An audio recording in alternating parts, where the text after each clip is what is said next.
Welcome back to Singapore Property Talk Law. Today, we're diving into something that's been making waves, the recent AGM at City Developments Limited, CDL. That's right. It wasn't your standard AGM, was it? Yeah. Lots of attention on this one. Definitely. We've been hearing those whispers for a few months now about, well, boardroom drama involving the chairman, Kwek Beng, and his son, Sherman Kwek, the CEO.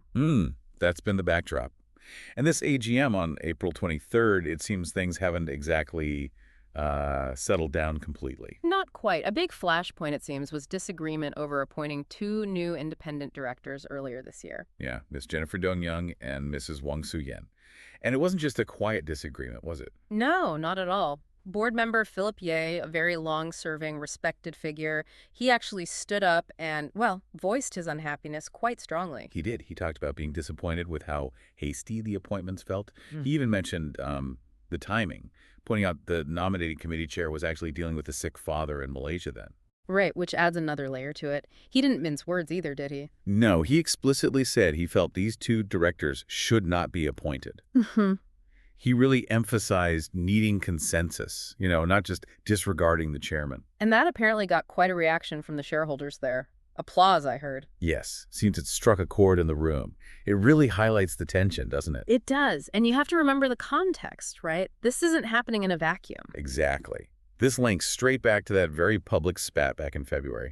Where Kwek Beng accused his son and some directors of trying to, well, oust him. Which Sherman Kwek denied, pointing fingers elsewhere at Dr. Catherine Wu's influence, I believe. So this AGM, it was the first time father and son were seen together publicly since all that blew up. Yeah, and reports suggest they barely interacted, which must have been disappointing for shareholders hoping to see things patched up. You'd think so. One shareholder, a Mrs. Lim, apparently said as much. People wanted to see a united front, especially for such a major company. Absolutely. The interest was huge. They needed an overflow room for the AGM, which tells you something. Shows how invested people are in this situation, doesn't it? They wanted signs that, they'd moved on. Though, we did hear a slightly different take.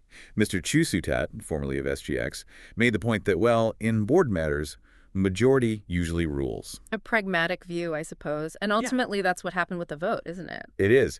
Despite Mr. Yeo's very vocal objections, all 5 independent directors who were up for re-election got back in. That includes Mr. Zheng Young and Mrs. Wang. So the objection didn't change the outcome.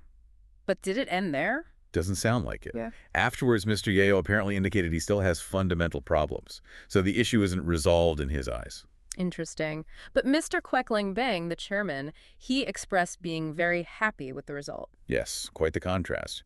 He said he was confident about the long-term view. So you've got these quite different perspectives right at the top. It's quite a situation. And wasn't there talk earlier about senior figures trying to mediate? There were reports, yes. Yeah. Suggest how significant this whole thing is seen within, the broader Singapore establishment. Meanwhile, shareholders are probably looking at the share price, right? Was there talk about that?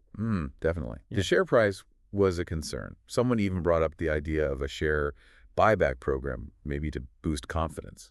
And what about the strategy going forward? Did Sherman Kwek lay out plans? He did. He talked about key priorities for the rest of 2025. A big one is accelerating capital recycling. Basically selling off some assets to pay down debt. Okay, freeing up cash. Exactly. And then using that money for new acquisitions. He also mentioned potentially revisiting the idea of listing their UK commercial assets as a REIT, but only when market conditions are better. So some clear strategic goals there. The share price did see a little bump on the AGM day, didn't it? A slight increase, yes. Yeah. But you still have this underlying question, Which is? Well, how effectively can the board actually move forward and execute these plans when you have these pretty clear divisions and differing viewpoints still simmering? That really is the crux of it, isn't it? This AGM, it sort of confirmed that while maybe a temporary truce was called, the core disagreements, they're still there. Yeah, the strong reaction from someone like Mr. Yeo, plus all the shareholder interest, it just underlines how important these internal board dynamics are for a company like CDL. And for anyone watching the Singapore property market, this focus on capital recycling, potential divestments, it suggests a strategic shift might be underway, possibly influenced by all this drama. Definitely.